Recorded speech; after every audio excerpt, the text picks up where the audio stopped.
школы. Юбилей святу, диалог поколений на Национальном форуме музея Беларуси. Акция «Напишем книгу памяти разом». Перамоги на республиканском взлете. Больше подробязно у наших сюжетах. Цікаво, весело, смачно адзначылі з мамамі і татамі. 30-й юбілейны год свята багач у нашай школе. Многія з іх у свой час былі ж такімі ж удзельнікамі багача, дарэчы, як і мой тата. Свята ў Міхановичах любяць. Сёлета знойдзен новы фармат святкавання масленіцы. Гэта кірмаш з віктарынамі, гульнямі і, канешне, са смачнай выпечкай, духмяным чаем і блінамі. Па ўсім відаць, святкаваць мы не толькі любім, але і ўмеем. Свято День перамогі сустрэлі з кнігай памяці, створаная на аснове матэрыялаў з сайта «Памяць народа». Дакладней, створаны 3 кнігі памяці уражэнцаў вёсак Астравы, Міхановічы, Аляксеевкі, загінуўшыя на фронтах Вялікай Айчыннай вайны. Максим, думаю, можа прадэманстраваць даступнасць ваенных дакументаў. Так, і ў першую чаргу важна кожнаму засці весткі пра сваіх родных. Каб знайсці нашага героя, добра ведаць прозвішча, імя. Добра, калі вы ведаеце імя па бацьку або дзень нараджэння нашага героя.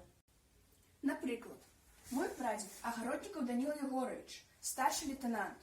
У 45-м годзе ў студзені быў узнагароджаны ордэнам Чырвонай зоркі. А ў лютым быў прадстаўлены награды Айчыннай вайны 2-й ступені.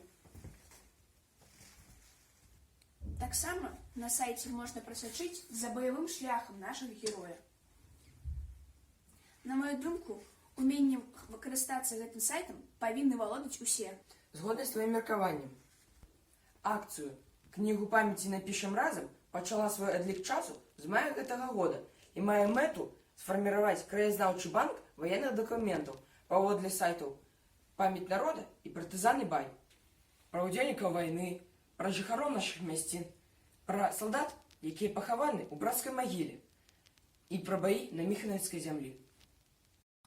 Вось гэтым дыпломам 4-го нацыянальнага форума музея Беларусі быў узнагароджаны Народны музей гісторыі пасёлка Міхановіча за культурна-адукацыйную праграму «Дыялог пакаленняў».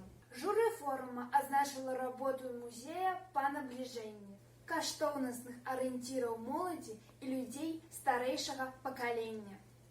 У ліпені каманда Міхановіцкай школы прадстаўляла Мінскую вобласць на рэспубліканскім злёце пошукавых атрадаў.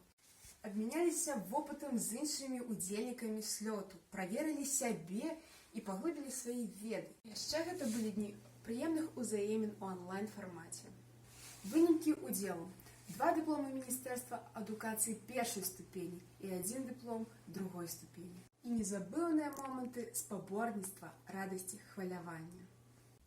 Падрабязней пазнаёміцца з навінамі нашай школы вы можаце на сайце або на YouTube-канале музея. Спадзяюся, што гэты навучальны год будзе цікавым і насычаным на падзеі.